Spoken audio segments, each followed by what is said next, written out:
Welcome to untold black legend. The wind moves across a battlefield that should not exist. Broken Mongol standards lie face down in the mud. Horses wander riderless through a silence that feels wrong. Armor is split open, not cleanly pierced by arrows, not crushed by siege engines, torn. And the men who once made continents kneel are not advancing, they are pulling back. Not in formation, not as a feigned retreat, but in something closer to disbelief. And that is the impossible part. For decades, this army had never truly lost. Cities across Persia burned in a single campaign season. Empires that stood for centuries collapsed in months. Kings who resisted vanished so completely that their names survived only as warnings. Under Genghis Khan, defeat was not a possibility.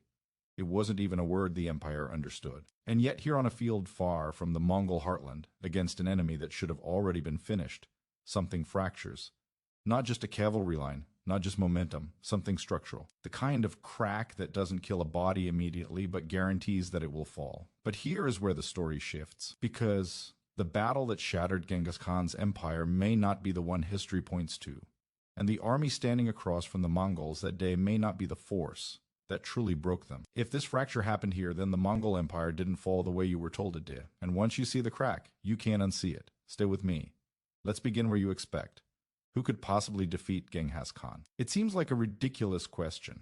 The man had engineered the most efficient killing apparatus the world had ever seen, and he hadn't built it from wealth or inherited power. He'd built it from nothing. In AD 206, a man called Tujin, orphaned, exiled, left to starve on the Mongolian steppe as a child, united the warring Mongol tribes under a single banner, not through diplomacy, through a calculus of violence so precise it made loyalty the only rational choice. You followed him, or you were fed the example he was making of someone else. And once the tribes were unified, the machine turned outward. Mongol warfare was not simply brutal. It was innovative in ways that most modern military historians still study with visible discomfort. Find retreats that lured cavalry into kill zones, psychological operations that sent refugees flooding into the next city, carrying stories so horrifying that entire garrisons surrendered before a single arrow was loosed. Mobility that made traditional European and Islamic armies look like they were standing, still because relative to the Mongols, they were between Ad Haldau and Ein Ad. The Khwarezmian Empire, one of the most powerful Islamic states in Central Asia, was dismantled so thoroughly that its cities still bear the scars.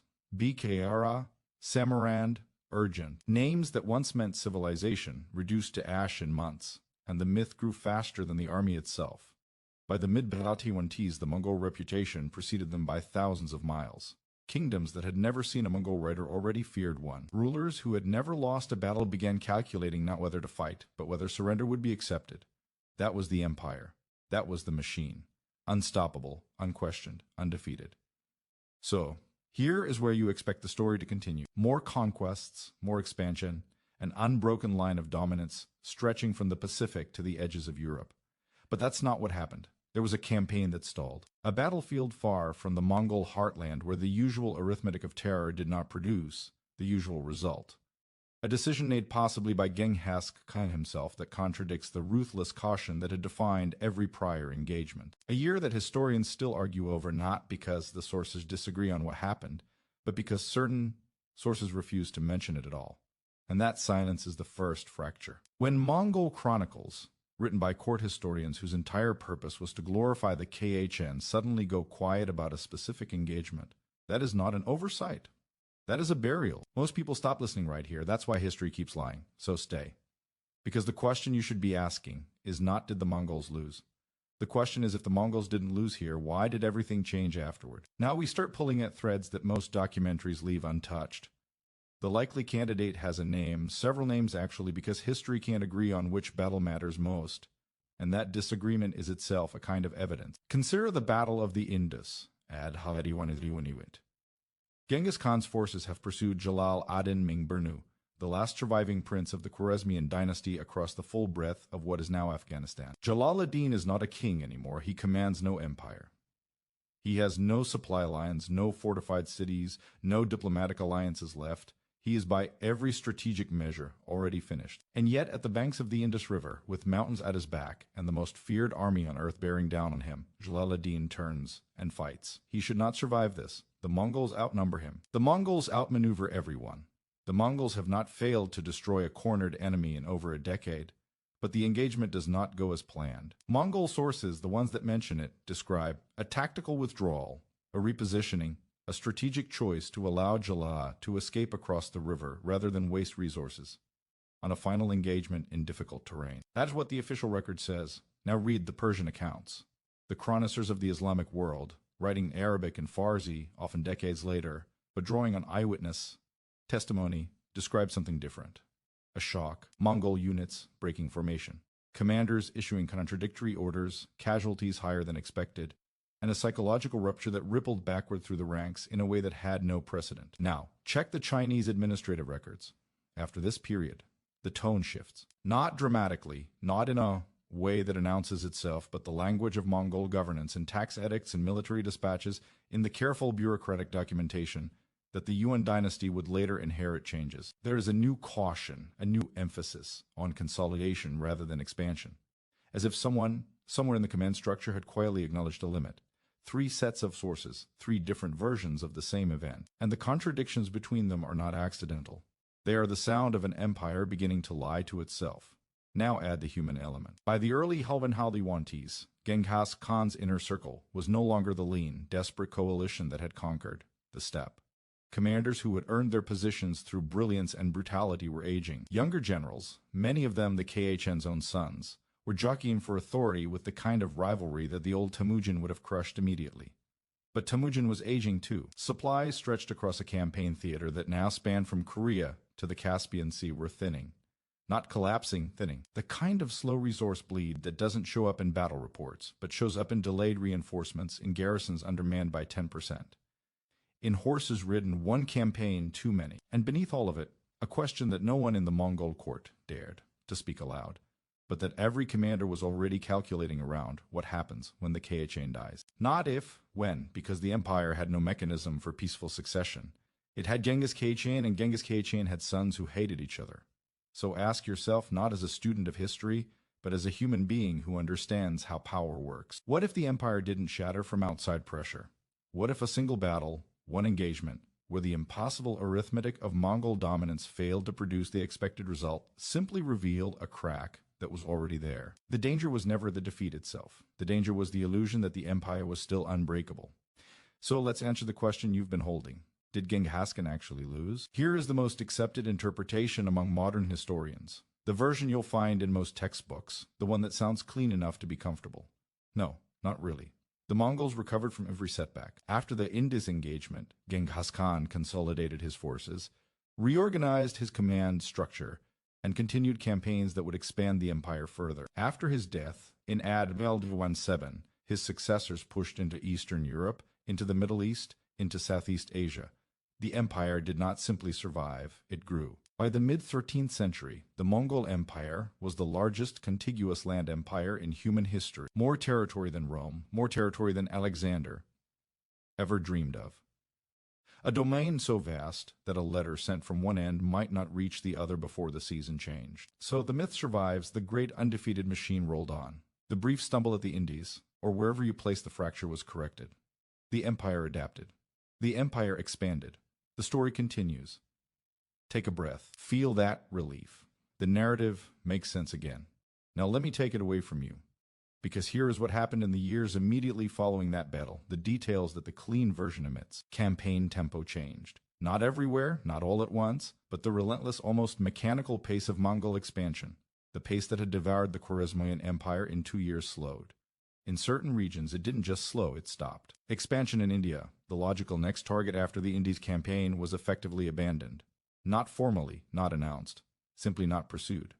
The subcontinent, which should have fallen within a decade, remained unconquered. This is not explained by any military obstacle. India had no army that could match the Mongols. It is explained by something else, something internal. Succession tensions intensified. Genghis Khan's sons, Jaki, Chagatai, Ogadei, Tului, had always competed. But after this period, the competition became structural. Territory was divided not as military strategy, but as political appeasement. Commands were split. Loyalties were partitioned. The unified war machine began operating as several smaller machines, each answering to a different ambition. Regional commanders gained autonomy they had never held before.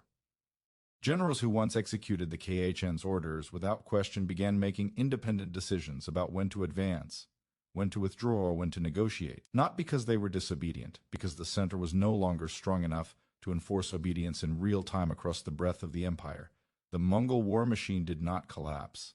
It decentralized. And if you understand anything about how empires die, anything at all, you know that decentralization is not recovery.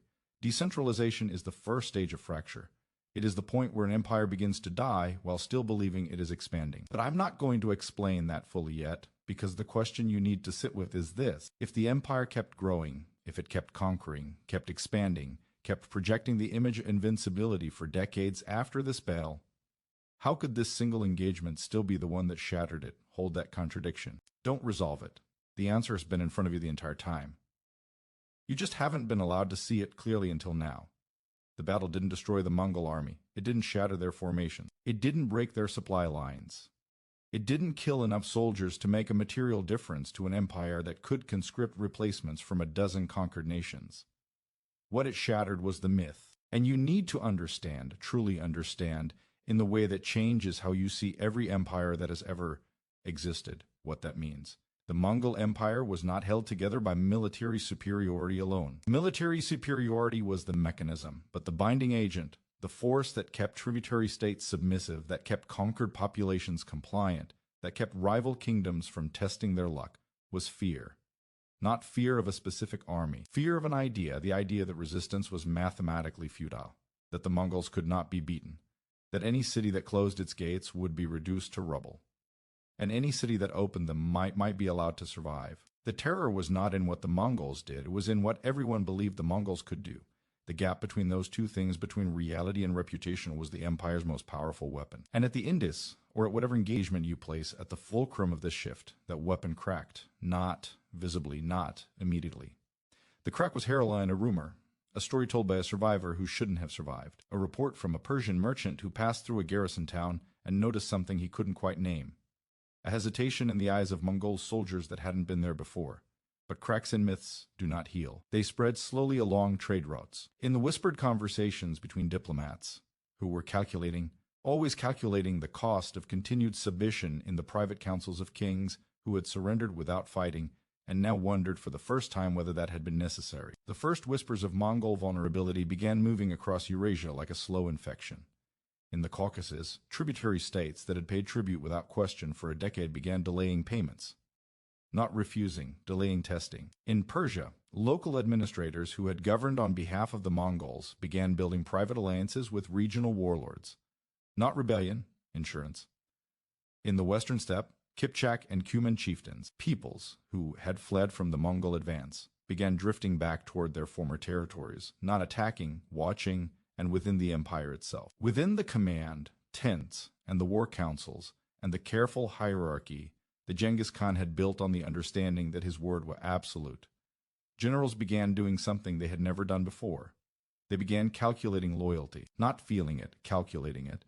Which son of the KHN would likely inherit, which faction would control the succession, which alliance would be profitable, and which would be fatal. These were not the questions of men who served an invincible empire. These were the questions of men who had glimpsed an ending. Genghis Khan died in Adhalidwan Sen. The official cause varies depending on which source you trust. A fall from a horse, an illness, a wound received in battle, an assassination. The disagreement itself tells you something. An empire that cannot agree on how its founder died is an empire that has already begun the process of mythologizing its own collapse. But the timing is what matters. He died less than 6 years after the battle at the Indus, less than 6 years after the first hairline crack in the myth. And in those 6 years, he had not managed to do the one thing that might have saved the empire. He had not solved the succession. Oh, he had named an heir Ogdai, the compromised choice, not the eldest, not the most capable, the one least likely to provoke immediate civil war among his brothers. A choice made not from strength, but from the calculus of managed decline. And the moment Genghis Khan's body was carried back to Mongolia, the moment the great unifying force was removed, the crack became a canyon. Not immediately, not in a way that the empire's enemies could exploit right away, but the machinery of fracture was now irreversible. A god drank heavily, constantly. He expanded the empire into Russia, into Poland, into Hungary, but he expanded it the way a man spends an inheritance without the discipline that had earned it, without the strategic patience that had made each campaign self-sustaining, and beneath Oja, the sons and grandsons of Genghis Khan began the slow, poisonous work of turning an empire into a family argument. Joy's line claimed the Western territories. Chaghatay's line claimed Central Asia. Tolo's descendants, who would eventually produce both Kublai Khan and Hulagu, claimed the richest prizes China and Persia. Each branch remembered being Mongol. None of them remembered being unified. The worst part, the part that should make you uncomfortable, was not that the Mongols bled on a battlefield by the Indus River. The worst part was that the world saw them bleed. And once the world saw it, once the idea of Mongol invincibility was punctured by even a single ambiguous, arguable example of failure, the fear began to drain. Not like a dam breaking, like a slow leak in a vessel that no one can find. If stories like this disappear, they don't stay buried, they repeat. And here, right here, is where I refuse to give you resolution. Because the question you need now is not what happened at the Indies. The question is, if this battle fractured the illusion, what finished the empire?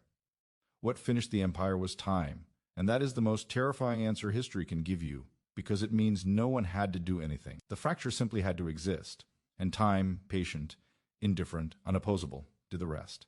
Here is what the next century looked like told without the comfort of narrative structure.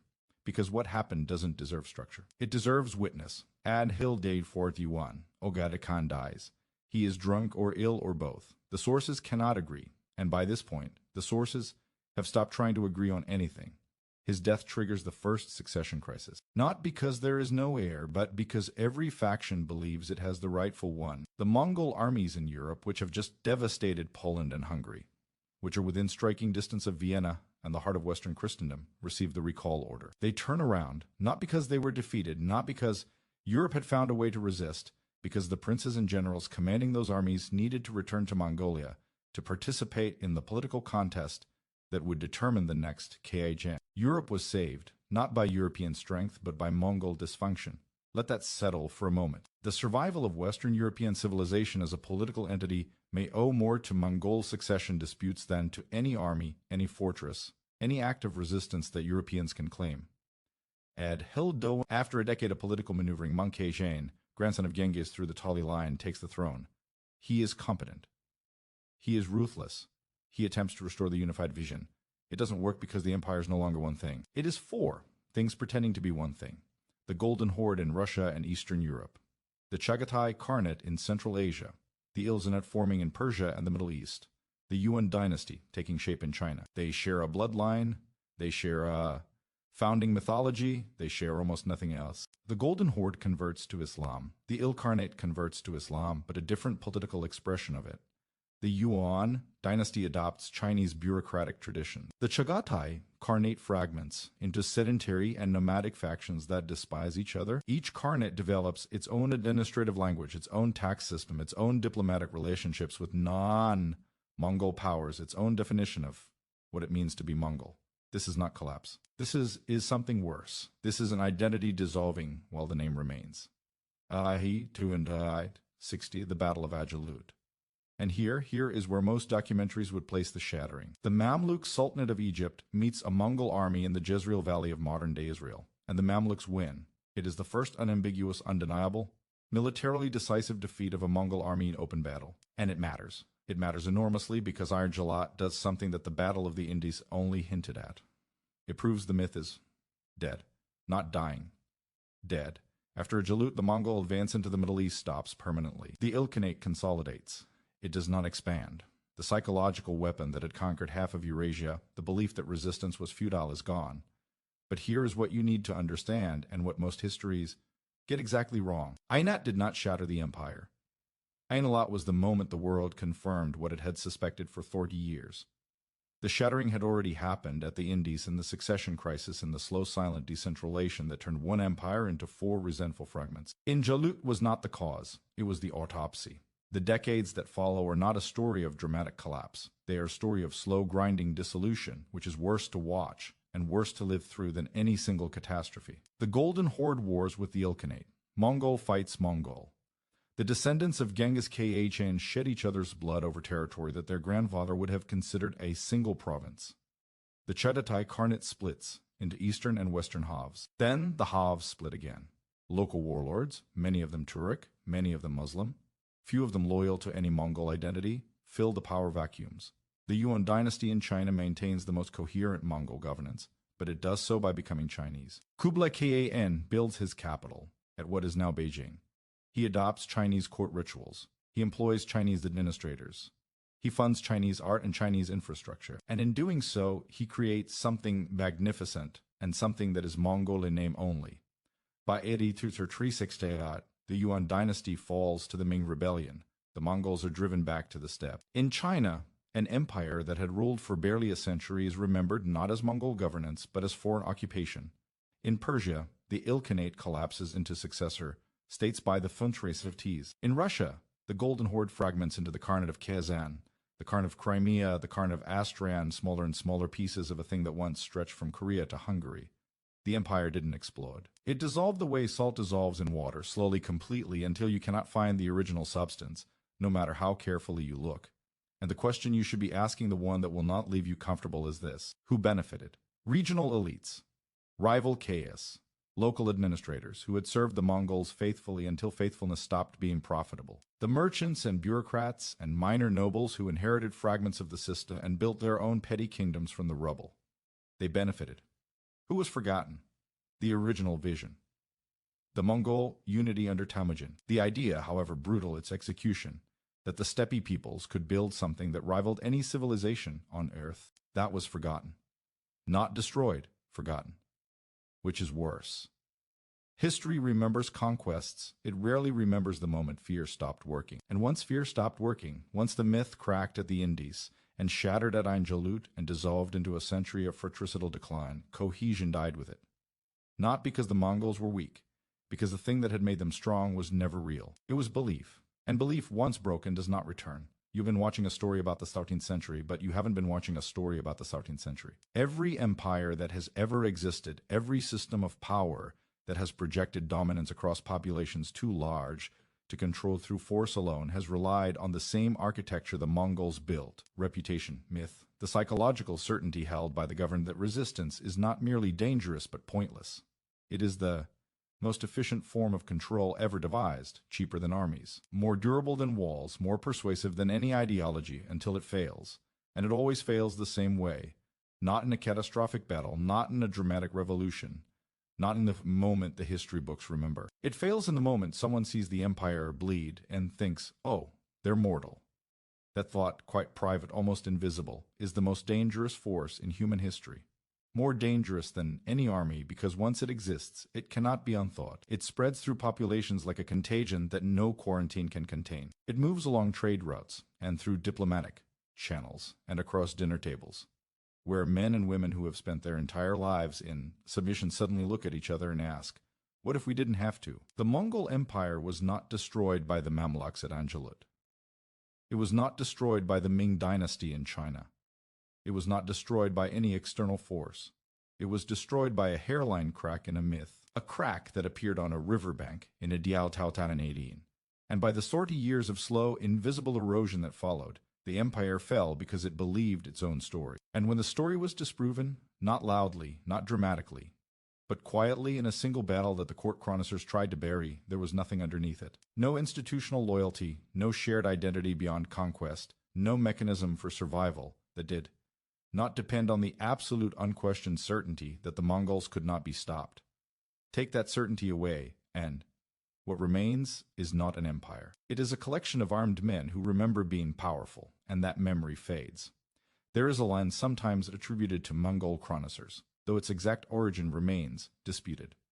The kind of line that survives because it cuts too deep to be forgotten. An empire founded by war must maintain itself by war. And when it can no longer maintain the belief in war, it maintains nothing. Sit with that not as a lesson about the Mongols, as a question about every system of power you have ever lived inside. Was this battle the cause of what happened to the Mongol Empire? Or was it just the first visible symptom of something that was already rotting, something that every empire carries inside itself from the moment of its founding, like a flaw in the metal that only reveals itself under pressure? I don't have an answer for you. History doesn't have an answer for you. And anyone who tells you they do is selling the same myth the Mongols sold. You've just witnessed a truth history tried to silence. If that matters to you, subscribe to Untold Black Legend, and don't let it stay silent.